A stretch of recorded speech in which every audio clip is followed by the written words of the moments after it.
Sie sind zwischen 15 und 35 Jahren alt, haben unblutige Durchfälle, rechtseitige Unterbauchschmerzen und Gewichtsverlust.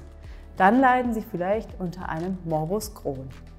Mein Name ist Dr. Jutta Rose, ich bin Fachärztin für Innere Medizin und heute erzähle ich Ihnen etwas zu der Erkrankung Morbus Crohn. Die Ursachen für die Erkrankung sind weitestgehend unbekannt. Rauchen fördert die Krankheitsentstehung und es hat auch eine gewisse genetische Komponente mit einer Mutation im NOD2-Gen. Typisch ist ein schubförmiger Verlauf. Und da es eine Systemerkrankung ist, ist häufig nicht nur der Darm betroffen. Zu den Symptomen, die den Darm betreffen, gehören nichtblutige Durchfälle, rechtseitige Unterbauchschmerzen. Zudem können anale Fisteln, Abszesse und eine erhöhte Körpertemperatur auftreten. Durch die fehlende Aufnahme von Nährstoffen und Gallensäure kann es zu Gewichtsverlust, zu Gedeihstörung, zu Mangelerscheinungen, zu Nieren- und Gallenblasensteinen kommen.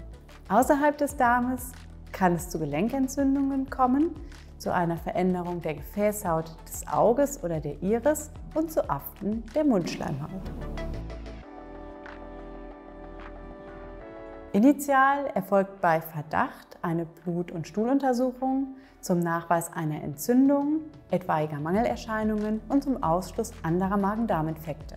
Zur Bestätigung der Erkrankung erfolgt eine Darmspiegelung. Hier zeigt sich bereits ein typisches Befallsmuster. Es erfolgt aber immer noch eine Probenentnahme und eine feingewebliche Untersuchung unter dem Mikroskop. Zur Beurteilung der Ausbreitung der Erkrankung erfolgt in der Regel ein Bauchultraschall und eine MRI-Untersuchung. Im Verlauf kommt es zu regelmäßigen Darmspiegelungen zur Vorsorge vom Darmkrebs. Allgemeine Therapiemaßnahmen sind der Nikotinverzicht, allenfalls eine Substitution von Vitaminen und im akuten Schub der Verzicht auf eine ballaststoffreiche Ernährung. Die medikamentöse Therapie steht im akuten Schub und zum Erhalt der Remission im Vordergrund. Hier steht die Therapie mit einem lokalen oder systemischen Cortison im Fokus oder allenfalls die Anwendung eines Immunsuppressivums. Antibiotika werden bei infektiösen Komplikationen eingesetzt. Bei Komplikationen oder Versagen der medikamentösen Therapie kann eventuell eine Operation notwendig werden. Eine Heilung ist bisher nicht möglich und ohne eine Therapie sind Komplikationen und ein Wiederauftreten der Erkrankung sehr häufig. Bei Fragen oder Anregungen zu diesem Thema schreiben Sie uns gerne.